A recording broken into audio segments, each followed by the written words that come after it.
It's my job to help men figure out how to get through divorce. And one of the things that I find to be very helpful is to really challenge and question the way they think about the divorce. Most people think about divorce as a failed marriage. And that framework can make it really challenging to succeed in the present or in the future. So that's what we're going to discuss and get to the bottom of in this video. I'm Rachael Sloan. I'm a certified life coach and a master NLP practitioner, and I specialize in helping men move on from divorce. I help them get healthy, get happy, and move forward with their lives, regaining their confidence in the process. And on this channel and in this video, I hope to help you do a little bit of the same.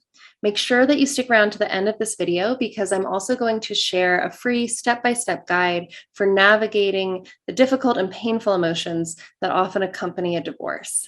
I love hearing from you guys in the comments. So also as we go through this video, please leave me a note. Let me know your thoughts on this topic. All right, so how do you get through a divorce and what does this whole concept of a failed marriage have to do with it? It's really, really common for people to equate divorce with a failed marriage. They're almost like synonymous terms. And that is thanks to our cultural narrative around marriage. And what is marriage? Marriage is a lifelong commitment. It is for better or for worse, till death do us part, right? You're a broken family if your marriage ends in divorce. So it's really natural that we tend to think of divorce as meaning a marriage failed. But what does it actually mean for a marriage to fail? If we actually explore that idea, is an abusive relationship that ends in divorce, is that a failure? Like if that's a failure, then staying in that abusive marriage would be a success. And would any of us really call that a success? And what if there is an abuse? What if it's not that severe? What if it's just that one person doesn't want to stay married and isn't willing to do the work to fix whatever the underlying relationship problems are? If that marriage ends, is it the other partner's fault, the one who wanted to work on it? Are they a failure? Or is the partner who wanted to leave a failure? Or is the marriage as a whole a failure? What if they had stayed together? What if they'd stayed together and not done the work and just been unhappy and mad at each other and miserable for their whole lives? Would that have been a success? Was that successful just because they stayed married? Is divorce really synonymous with failure? What if people just want different things? You know, people change, people grow. What if you get to the point where your kids go off to college and you want to travel the world and have all these great adventures, and she wants to buy a little farm and have this like homesteading, sustainable permaculture life? Is splitting up in that situation, is that a failure? Is staying together and one or both of you giving up on your dreams, is that a success? Right? When we really drill down to it and look underneath these ideas, these beliefs that we've internalized because of our societal messaging, because of our cultural story about what marriage is and what marriage means, the term success and failure really don't correlate with divorce or staying married at all. Right? We could take a poll, we could vote on whether or not the circumstances around your divorce qualify as a failure, but they would always be subjective. There's not like this objective letter from the universe, letter from God saying this is what constitutes a failed marriage and this is a successful one and divorce is okay under these terms. Right? All of our brains have lists like that. We're like, well, divorce is okay when this and this and this happens, but no, this was just counseling, right? Cheating, okay, that's grounds for divorce. In some people's lists, in other people's lists, it isn't.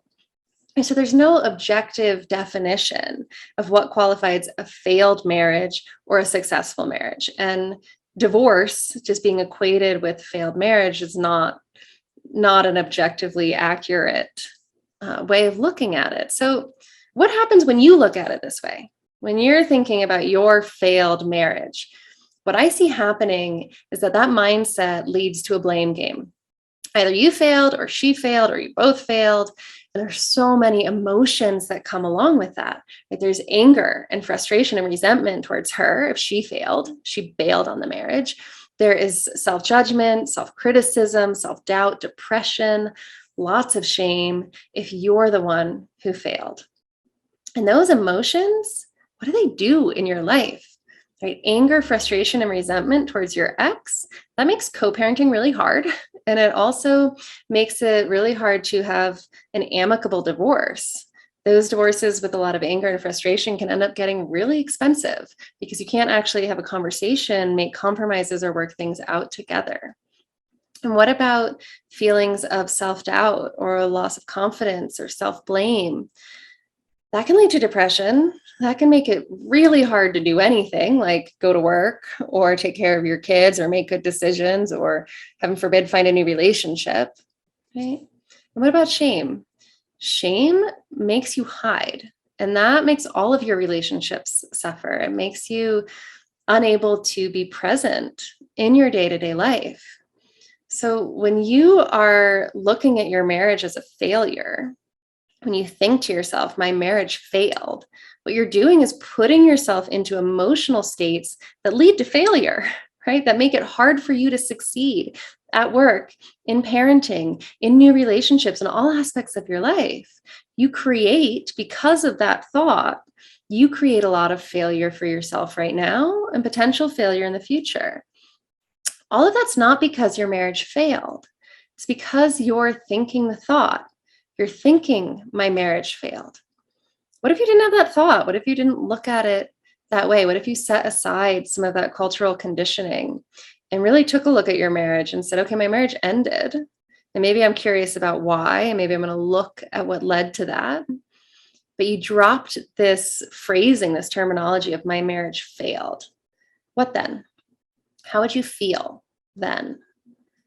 What I see is that when you start to shift that mindset, it becomes possible to move through some of the shame, some of the blame, some of the anger, and it becomes a lot more possible for you to succeed as a parent, as a co-parent, in your career, and in your future relationships. When you let go of that story that you've learned from our society about what it means to be divorced. When you stop labeling that a failure, you free up a lot of emotional bandwidth that allows you to succeed moving forward. Now, what I'm talking about doing, questioning this whole premise of a failed marriage, that's looking at your thoughts and questioning some of your beliefs and where they came from. But when your emotions are really heightened, they can be kind of overwhelming, and sometimes you can't access those thoughts so well.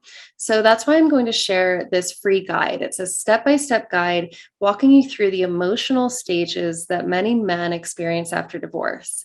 In the guide, it will help you identify which stage you're in because, frankly, when emotions are strong, sometimes it's really hard to tell which one you're feeling.